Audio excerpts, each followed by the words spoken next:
Yo, what is up YouTube? My name is bbreadman and welcome back to the YouTube channel. In today's video, I'm giving you 5 reasons why you should be looking forward to Warzone 2. Let's get straight into it. At number 5, we have Almazra. If you didn't see recently at the COD Next event, a bunch of creators got invited out, including myself, where we got to try out the new Warzone 2 game early. It was in an alpha build, but it was still super fun, and it also gave us a lot of knowledge going into, 2 months away when the game actually comes out, what's going to be going on then. So, the new map is called Almazra, and it was actually a super fun map to play on, and I'm very excited to be playing on the map. I think it's going to be similar to Verdansk, so if you did like Verdansk, I know it is going to be very similar to that, as we were able to play in it. A lot of the cities looked nice. Even the fields with the cover, everything just looked nice and orderly, it seemed, in Almazra. So I know that there's a lot of people that weren't too happy with Caldera. I think that we're going to be on a great spot with the new map in Warzone 2. Number 4 is Gunplay. Now, the COD Next event was great for not only figuring out what the new map felt like, but also what the new guns are feeling like. I mean, with Modern Warfare 2019, Cold War, and Vanguard, we've had no guns that actually have a certain amount of recoil that we're used to in other games, like PUBG, stuff like that, other BRs. In Warzone, it's always been, like a laser meta. There's no recoil, kind of like Kilo, M13 type vibe, which is fun for sometimes, or, for some people, but I feel like the majority of people would like to have a little bit of recoil on their guns, to where you're not getting absolutely lasered from 400 meters away for someone you can't even see, so with the guns actually having recoil, maybe the gun builds are a little bit different than they used to be, where you're going for those slower builds so that you can maximize on that, steadiness for the gun. Regardless, I think it's going to add another little bit of a level for Warzone, to where it's like you're not getting lasered from super far away, but you're also going to have to think about the attachments that you're putting on your guns now. So very excited for the gunplay. We'll see how it ends up being in Warzone 2.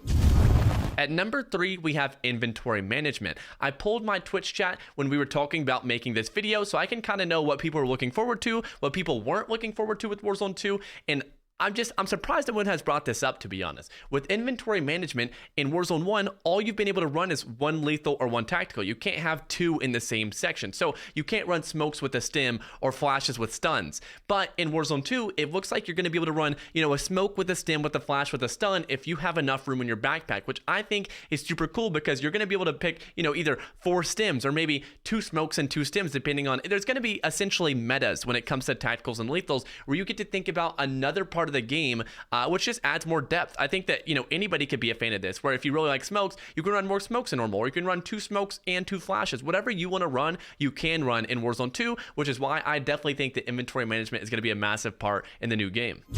At number 2, we have the zone. Now, if you haven't seen any Warzone 2 gameplay so far, you're definitely missing out, as the new zone mechanics are pretty cool. So the first circle starts out regular, like it does in basically any other BR, where it's a big circle, then it turns into a smaller one, then a smaller one, and I think around the 3rd or the 4th zone, it then turns into 3 separate circles, which will then close fully, to where if you go outside of one of those circles, you'll be standing in the storm, which I think is a pretty cool concept that's going to add another depth into the game. But after the 3rd circle, it then closes back into 1 big circle. So essentially, it's a temporary thing, but I think it will add depth into the game, where, you're making sure that your team's on the same page, because if one of your teammates gets stuck in the other circle, that's probably not a good thing. Also, buy stage is going to be few and far between, because you're only going to have 1 left in that. I mean, it's just going to be so interesting. Again, I'm a big fan of all of these changes that are adding depth. So overall, I think that this is going to be a good change for Warzone 2.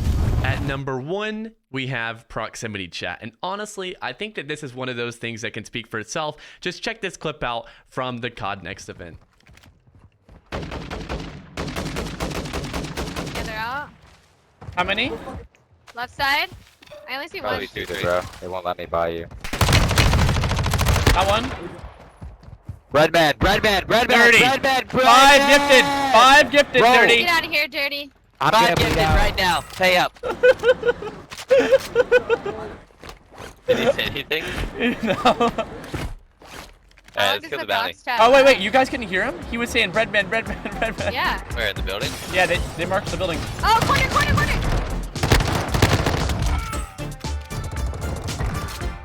Tag him up on the outside wall.